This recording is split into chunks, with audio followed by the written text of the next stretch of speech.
Meanwhile, voters in Juja and Bonchari constituencies will head to the polls on Tuesday to elect the next members of parliament in by-elections that could have far-reaching implications on the 2022 general election. On this week's House of Cards, KTN senior political reporter Muremi Mwangi explains what's at stake in the two mini-polls and explains the ramifications of a recent High Court ruling on composition of the electoral body.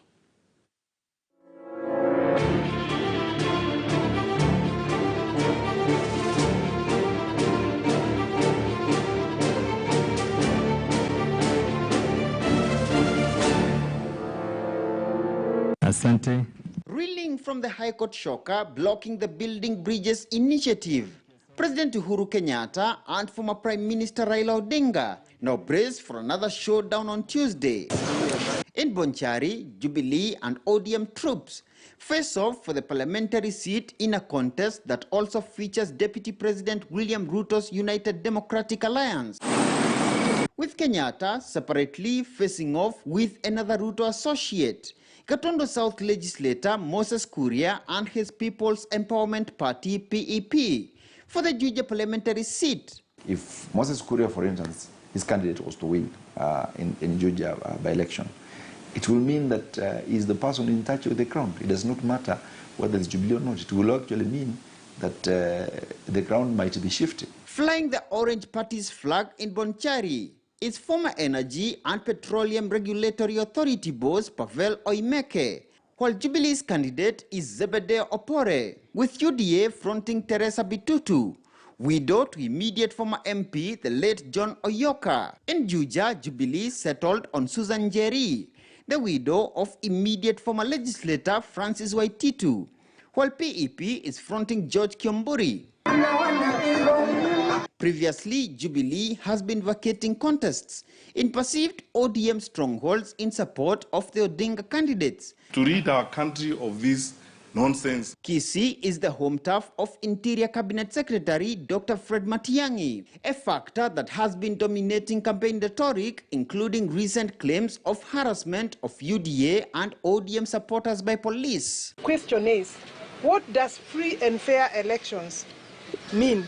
Platforms for campaign are supposed to be equal. We are supposed to get equal treatment. When we ask for protection and police security, the candidate is entitled to that. Viongozi wetu wa Kisii wanaleta viongozi wengine kutoka Murang'a, wengine wanatoka kutoka Pwani, wanaanza kututusi hapa eti unajua mtu ambaye ana shida na uteuzi wa Bonchari, mtu ambaye anawasumbua ati ni Matiang'i. Juja, on the other hand, stands on the entry route to Kenyatta's Mount Kenya backyard. Thus, a win for Jubilee, analysts argue, would cement Kenyatta's grip on the region, going into the last months of his tenure.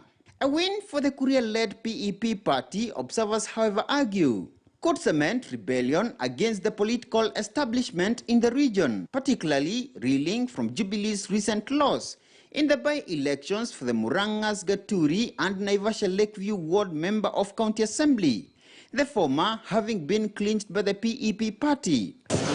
Back in Bonchari, a win for UDA would radically destabilize the Kenyatta-Odinga handshake formation's political momentum, particularly following the High Court BBI shocker. Even then, while a Jubilee win in Bonchari would ideally affirm Matiang'i's grip on the region's politics, a loss for ODM, observers say, could strain relations of the Kenyatta-Odinga troops, particularly heading to this year's Madaraka Day celebrations to be held in Kisumu in just 2 weeks. Kibra had a Jubilee candidate who did not enjoy the support of the president, and we saw the results at the end of the day.